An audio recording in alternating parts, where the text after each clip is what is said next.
हनुमान जी को पराक्रम, बल, सेवा और भक्ति के आदर्श देवता माने जाते हैं। इसी वजह से पुराणों में हनुमान जी को सकल गुण निधान भी कहा गया है। गोस्वामी तुलसीदास ने भी लिखा है कि चारों जुग प्रताप तुम्हारा है, प्रसिद्ध जगत उजियारा।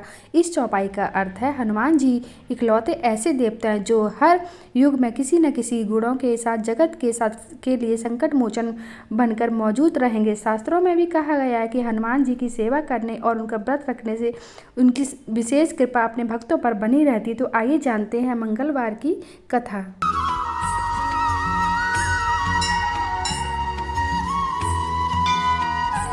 बोलो बजरंगबली बाबा की जय। आज सारे भक्त क्या सुनेंगे? मंगलवार की कथा सुनेंगे, है ना। तो चलिए कथा शुरू करते हैं। एक समय की बात है, एक ब्राह्मण दंपति के कोई संतान नहीं थी, जिस कारण वह बेहद दुखी थे। एक समय ब्राह्मण वन में हनुमान जी की पूजा करने के लिए गया। वहाँ उसने पूजा के साथ महावीर जी से एक पुत्र की कामना की। घर पर उसकी स्त्री भी पुत्र की प्राप्ति के लिए मंगलवार का व्रत करती थी। वह मंगलवार के दिन व्रत के अंत में हनुमान जी को भोग लगाकर ही भोजन करती थी। एक बार व्रत के दिन ब्राह्मणी ना भोजन बना पाई और ना ही हनुमान जी का भोग लगा सकी। उसने प्रण किया कि वह अगले मंगलवार को हनुमान जी को भोग लगाकर ही भोजन करेगी। वह भूखी प्यासी 6 दिन तक पड़ी रही। मंगलवार के दिन वह बेहोश हो गई। हनुमान जी उसकी निष्ठा और लगन को देखकर प्रसन्न हुए। उन्होंने आशीर्वाद स्वरूप ब्राह्मणी को एक पुत्र दिया और कहा कि यह तुम्हारी बहुत सेवा करेगा। बालक को पाकर ब्राह्मणी अति प्रसन्न हुई। उसने बालक का नाम मंगल रखा।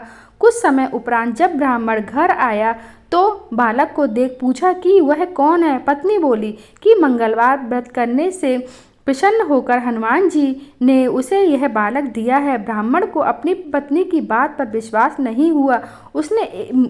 एक दिन उसने मौका देखकर ब्राह्मण ने बालक को कुएं में गिरा दिया। घर पर लौटने पर ब्राह्मणी ने पूछा कि मंगल कहाँ है। तभी पीछे से मंगल मुस्कुरा कर आ गया। उसे वापस देखकर ब्राह्मण आश्चर्यचकित रह गया। रात को हनुमान जी ने उसे सपने में दर्शन दिए और बताया कि यह पुत्र उसे उन्होंने ही दिया है। ब्राह्मण सत्य जानकर बहुत खुश हुआ।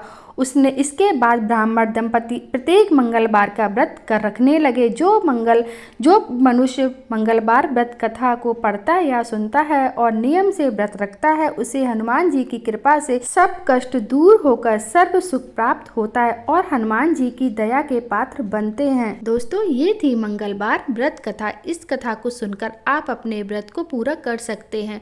तो अपनी हाजिरी कमेंट बॉक्स में एक बार जय बजरंगबली लिखकर जरूर लगाना। जल्दी मिलते हैं आपसे नए वीडियो के साथ। बोलो राधे राधे, जय बजरंगबली।